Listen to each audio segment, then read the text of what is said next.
when I, as a leader on my team, as the CEO, have to raise my finger all day long, it becomes sort of a bad team atmosphere. And this I could solve with coding, because I wrote a small GitHub Action plugin that simply looks through the PR, that counts the lines of code, counts how many files are altered, and then it just fails the PR. And this is a common thing I have found at my team. When you can't solve things at culture level, you can solve it at pipeline level.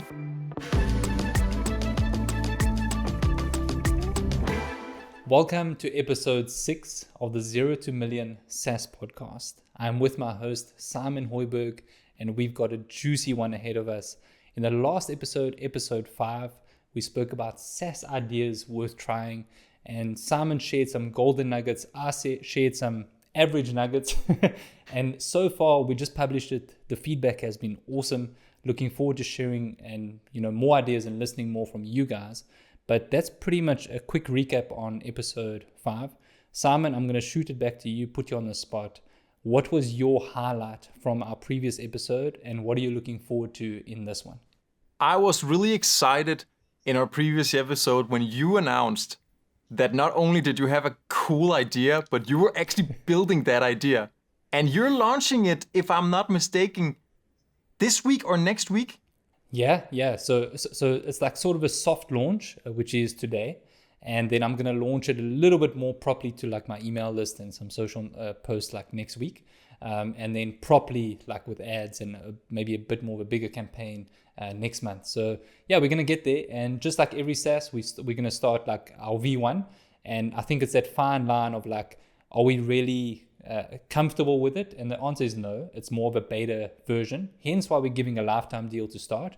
And then we're going to keep reinvesting the profits. And, hopefully it's going to get much better in the coming months. So yeah, that is what happened. And I did catch you off guard. And I do owe you your payment for that ad. No, but I love it. You're playing the same playbook I did with Link Drip. It also started the exact same way. Starting out soft, vague idea, put it out there, start selling lifetime deals, using that to validate that there was actually a need and a demand, and then started building the product. So love it. Yeah. And then, so now you have a little bit of an edge here actually, because you have 2 products that combined you can take to $1 million ARR. That's a sneaky move right there. Let's see how that will go. I'm very, very curious about it. So let's see. But listen, what you're not saying is you've also got like 4, I think, in your SaaS factory, which is a lovely idea that you mentioned and spoke about that whole concept in our previous episode. So actually, before we even get into this one, give us a quick recap. Like, 8base, what is happening? And then what is your plan for, next week and the next month? So we can chat about what you have planned. Absolutely, let's do it. 8base, I have some exciting news. Just as a quick recap from a few of the previous episodes, we discussed this whole thing with the pricing and positioning yourself in the market in regards to pricing. We had one of the challenges that we had is that we have right now 3 plans. One of them is a lower price plan, and then we have this sort of middle price plan that we're hoping to get most people on that one, and then we have the higher price plan. And we were struggling to get most people to sign up on that middle priced plan. So most people would take the cheapest one. However, we last week we announced that we have now rounded up and published the first version of our API. And yesterday we announced that we are now live on Zapier, our first fully fledged Zapier integration. And since these announcements, we have seen a very noticeable spike in upgrades on that middle priced plan, which brings 8base. Now, I'm not going to jinx it, but we're closing in on the first $10,000 MRR, which brings us to $120,000 ARR, which means that we're a little more than 10% of the way to the big number, $1 million ARR. It is now, 8base is 6 months old, and I'm not going to jinx it, but we're not going to reach it in the first year. We're not. That's just like reality. Even with like, we're hoping that we're going to see a little bit of more accelerated growth as the product matures, but that's not going to happen. However, not going to jinx it, but I think we can probably reach it within year 2. Let's see. Let's see. I'm more optimistic now than I have been in the last few times we've been speaking about it. So that's my update. And client manager, how are things? Yeah. So first of all, I mean that's really cool, and it just shows you how interesting it is that when you integrate with a popular platform such as Zapier, your use cases just increase. Yeah. And obviously it makes it more valuable, and you're seeing it from your data. So man, it's going to be interesting to check in with you on the next episode and see if it's just sort of a fad, a temporary thing, or if it actually endures and persists going forward. So that's really interesting, but very cool. That's such a cool update. In terms of client manager and update, slow and steady growth. I have tried the ads, and I showed you the first ad. Let's just for the people viewing on YouTube, we're just gonna put that ad on the screen right now because it's actually really, really funny. Let's just but maybe you can just describe roughly for the people that are on Spotify and Apple, what does this ad look like? Man, okay, so I'll describe what it is and why I did it now. Okay, so to describe it, it's basically it's actually so weird to describe. I never thought I would have to verbally describe it, but it's a honey badger. So it's a picture of a honey badger, and literally the description says something like, if a honey badger was onboarding and managing clients, they'd use Client Manager. And then as some other description will be like, stupid ad, or like why am I sharing this or something. So it's like completely random. And look, the thing with ads, and which I think you touched on incredibly well in that ad episode, was the whole takeaway is we need to experiment, right? And I learned that from running ads for an agency, a medical agency that I have. And let's say it's like dentists, right? Instead of doing like the, hey, you need a website approach and whatever, we went with like a completely funny, random meme in a way, and that got attention, right? So I thought of doing like something similar. So just do random stuff, do a couple of ads, and then I'm going to combine it with like logical promos, questions, emotional, all of those types of different ad types, and then we're going to compare and see how it goes. So 100%. We just ran that. I had a bit of a hiccup with the ad budget thing, which I ran past you, and then it's actually ticking off a lot more today.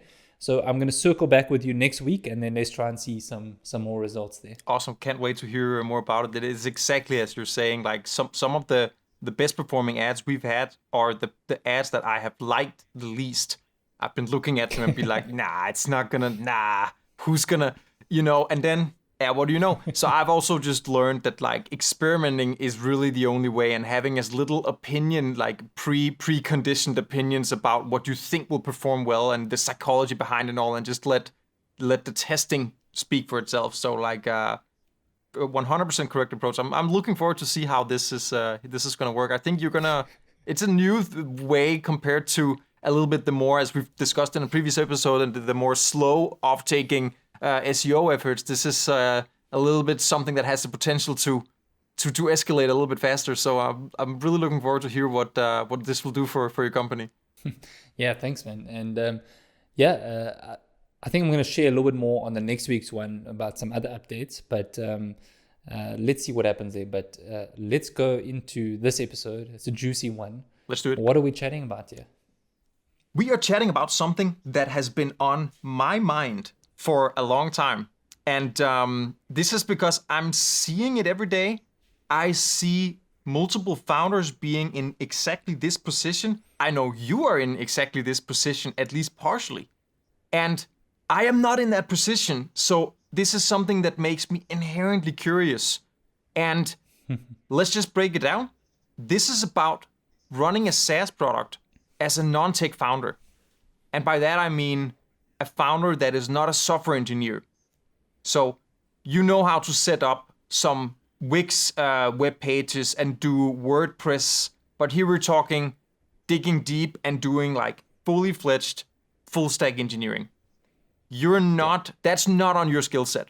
So you're managing a team and you're relying on people on your team that have that skills. Yeah. And so that's what I am so inherently curious about, and what I wanted to chat with you about on this episode. And maybe we can try to compare some of your experiences with how it is from my end, being a software engineer myself and being at the opposite end of that spectrum. So I think we started out a few episodes with me asking you about this, like what happens when you go and do an AppSumo launch, it's storming in, your product isn't ready to get that much activity and that many users because we all launch early to get the feedback and all right.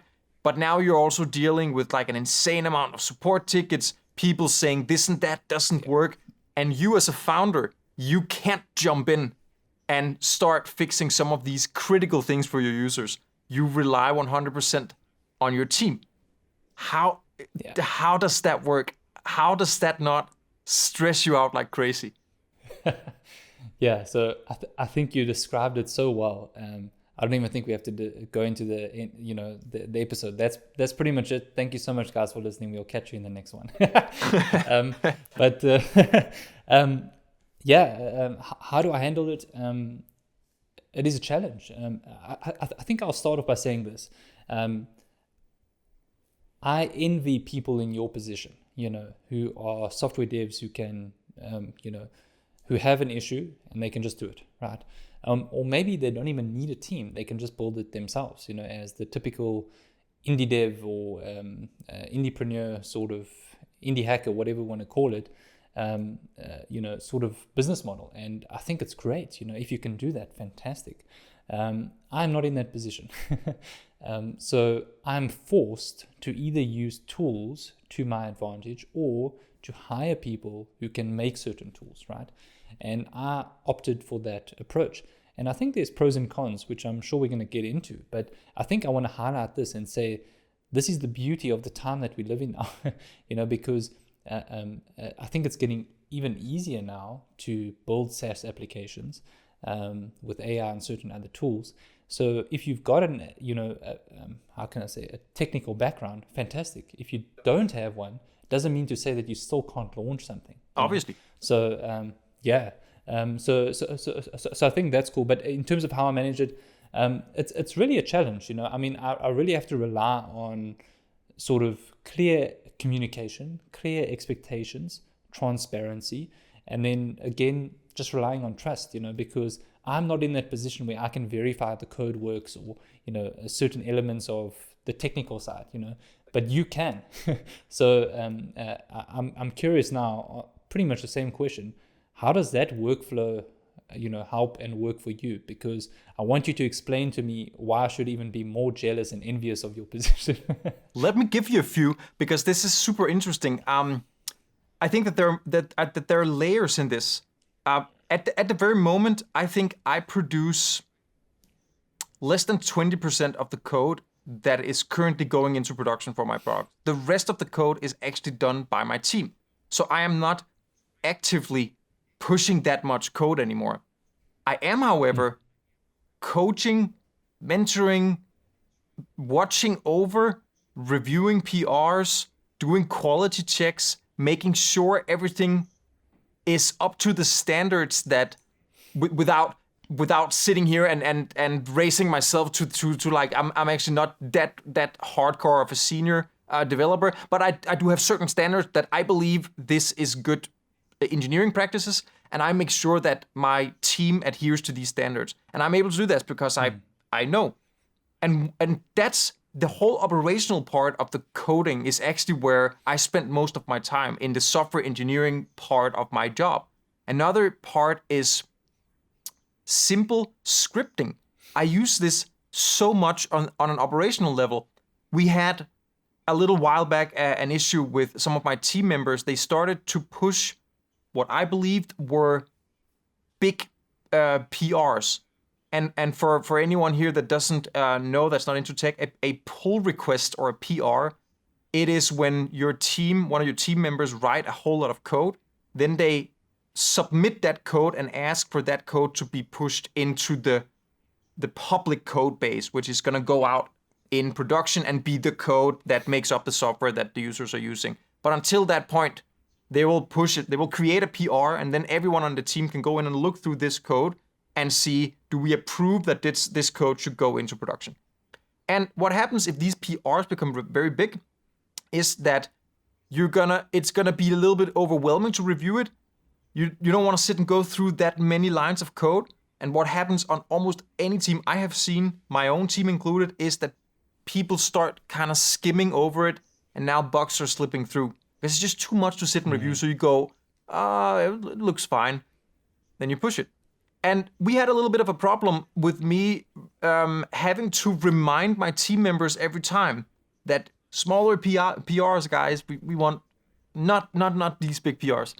And when I, as the leader on my team, as the CEO, have to raise my finger all day long, it becomes sort of a bad team atmosphere. And this I could solve with coding, because I wrote a small GitHub Action plugin that simply looks through the PR, that counts the lines of code, counts how many files were altered, and then it just fails the PR.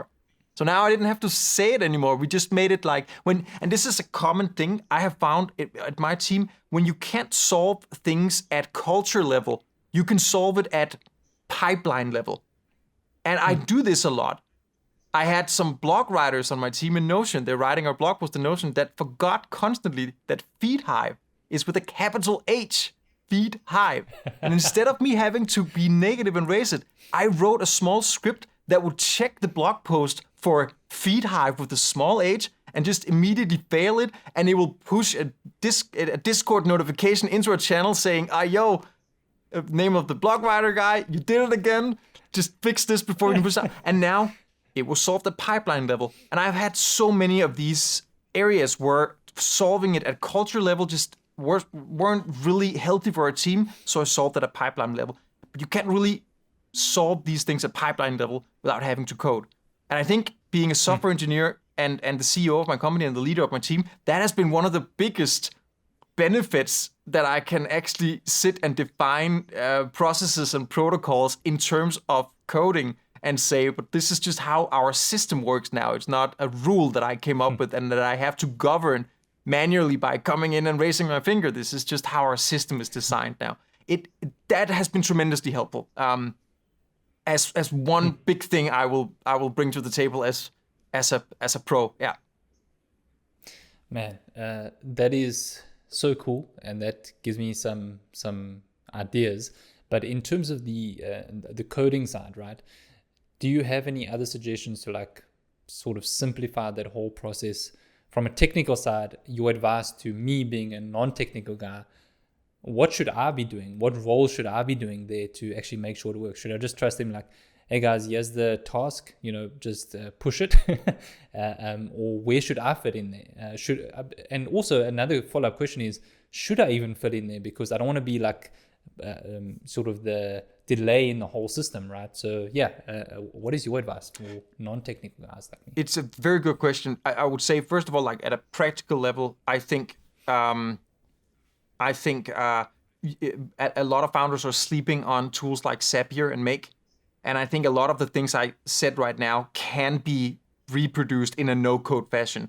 So it's easier and it's more convenient when you're a programmer, but it can actually be solved to a great extent. You can set no-code automation up for some of all of this. So if you are a non-tech founder and you want to take this advice to your team, try to take some of the things you've been struggling with implementing at culture level and try to bring it to pipeline level, you can actually design these pipelines in no-code tools. So that's like a practical application.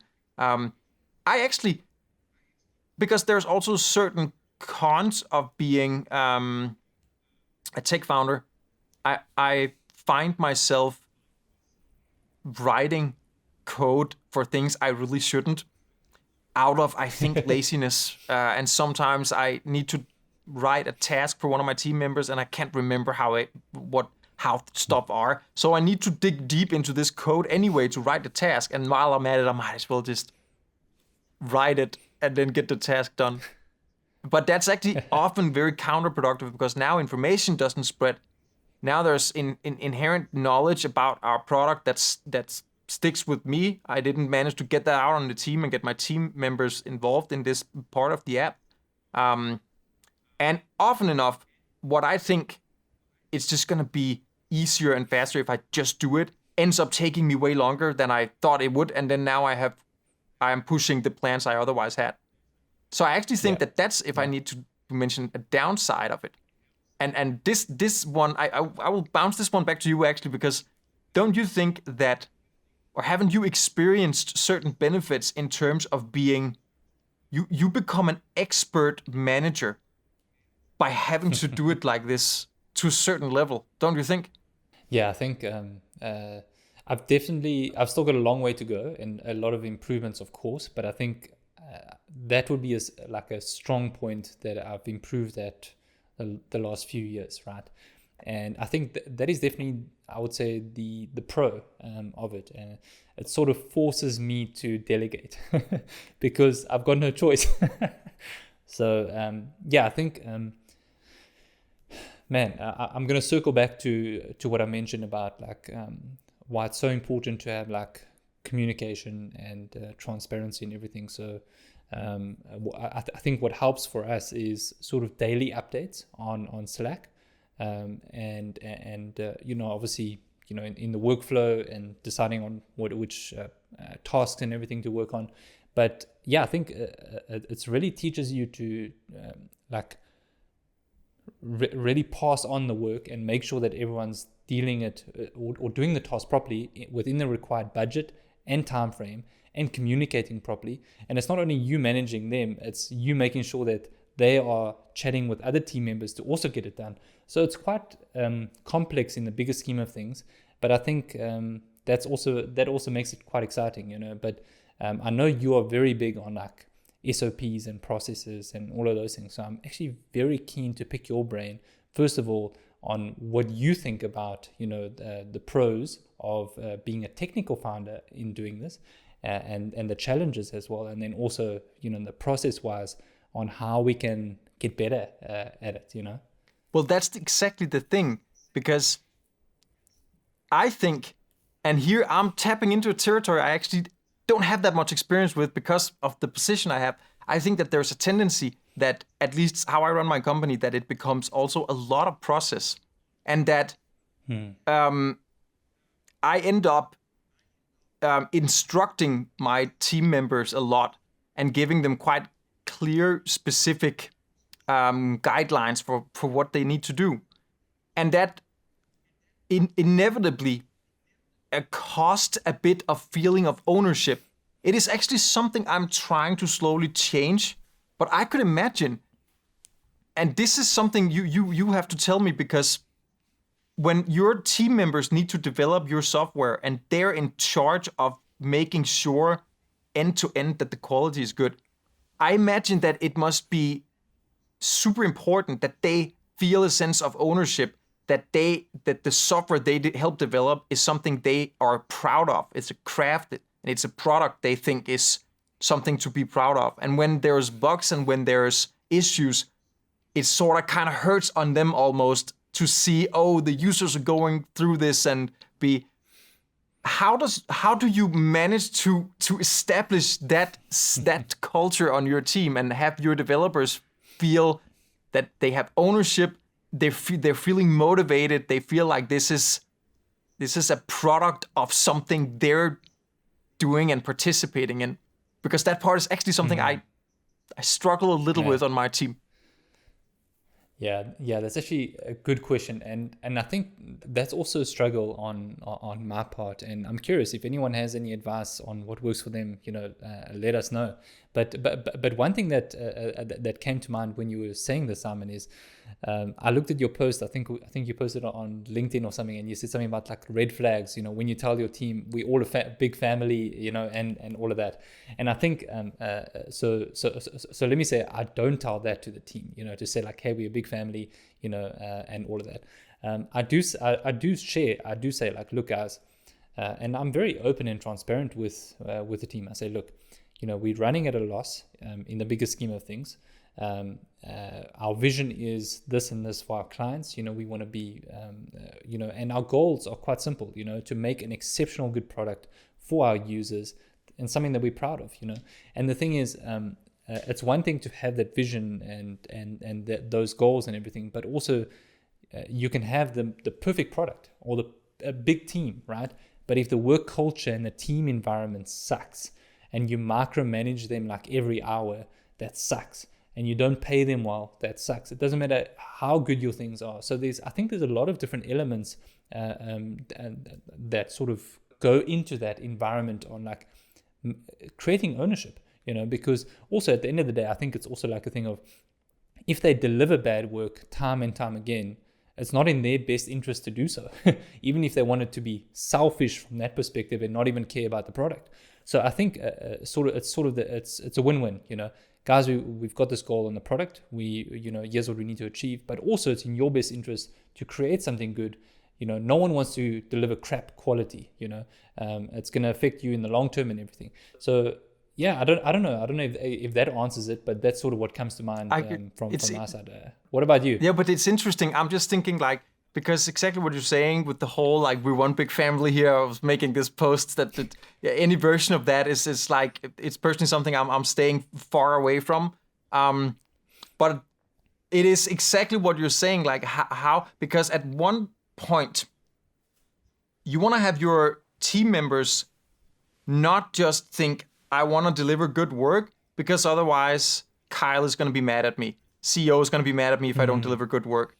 If that's the extent of what your team members are sort of, if that's how far their motivation goes, it's going to be a quite sort of mechanical experience having them work for you. On the other hand, if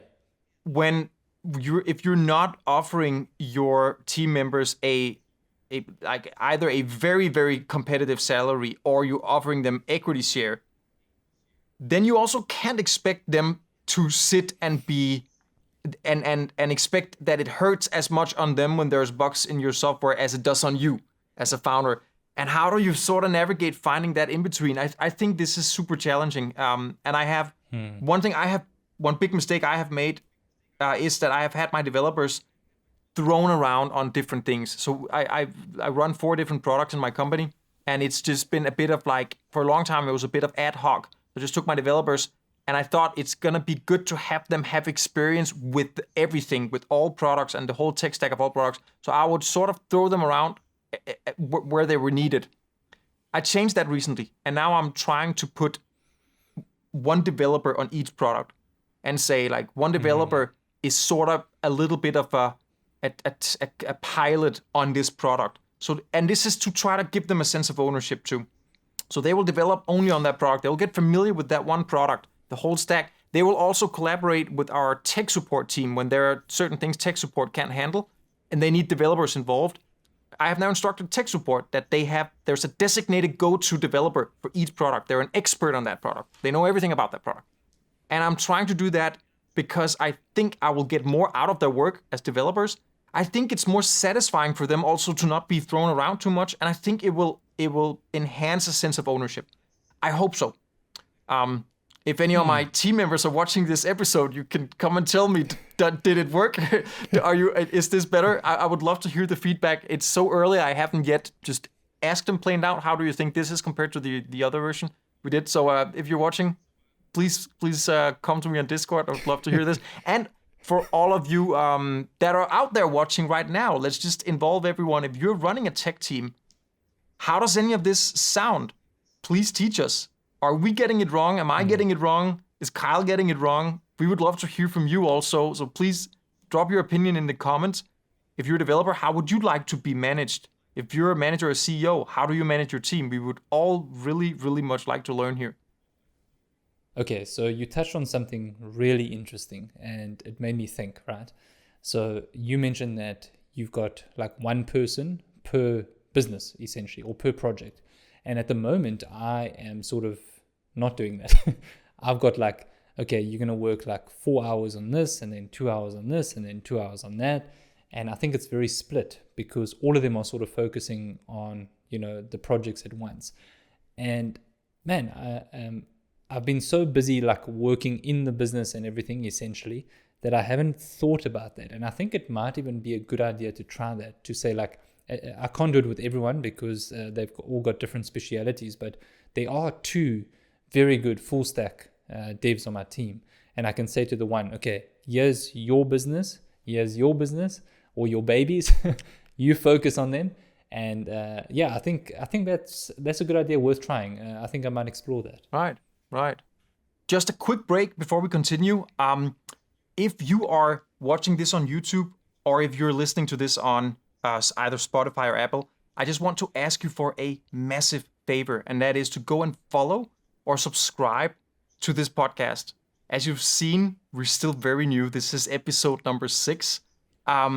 We are pumped to see some of all the good feedback we're getting, all the nice comments and everything. And one massive signal you can give to these platforms to show that this is something that is interesting you would like to see more of this, is to just quickly click that button, and that will really make Kyle and my day much better. Thank you very much. So I've got a question for you, Simon, now, and I want to know for myself, and also I think it's going to be helpful for everyone. What is your workflow? Like, how does it look like from like idea to like basically from concept to it's deployed on the live server for the users, to maybe you announcing it or whatever? Like, what does that workflow look like? It depends on what project, but from so we have one specific workflow for YouTube, for instance, for YouTube channels and for videos. We have one for development and so on and so on. But end to end, typically, what we do is we have a roadmap for a specific product. All developers are familiar with this roadmap and know like overall what we're working towards. And then I typically pick individual sub pieces, now to not talk neither Scrum or flight language here, but I split up these roadmap items, which are typically like a bigger overall items, into smaller tasks. And I typically write the description of them, and then I delegate.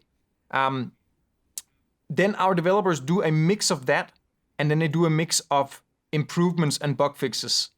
And we don't have an exact split.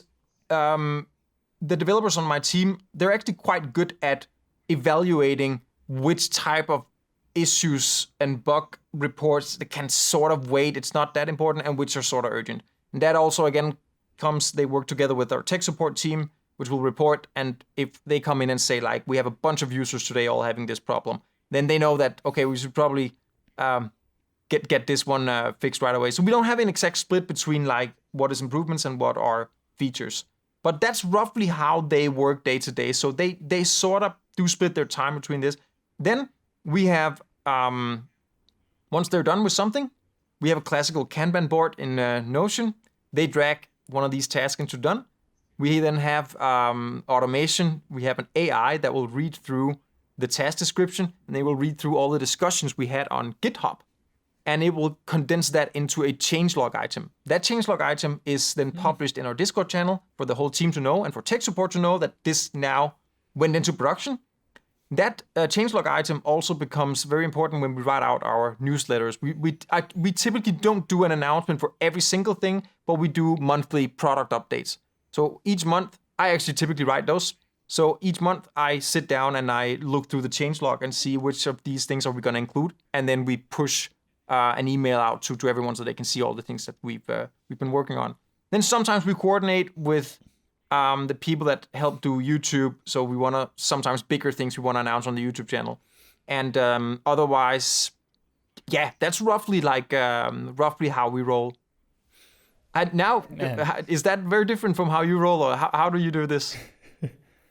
So first of all, that is so naughty. I love that idea about the AI like transcribing it, and man, that is such a good idea. I think I'm going to steal that one. But I think it's pretty similar in the sense. So we start with like a roadmap, and then I've got like an amazing guy I've been working with for a long time to do like some PM UX stuff, and then we chat about like based on the features, right? And then he would design something in Figma. He would share the link in Slack. The whole team would chat, and we would sort of figure out like how long it would take, because I need to ask those questions, like, hey guys, here's the design. How long would it take to actually develop?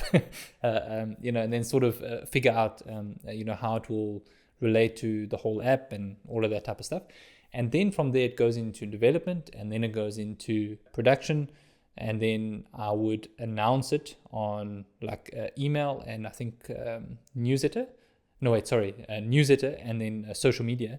And I also do sort of that monthly roundup. And then also we've got like in the website or in the app itself, we've got like a little section on the bottom left called new and upcoming. So if you click new, you'll see like new features, and then upcoming, you see like the upcoming features. So Sweet. it's very clean and simple.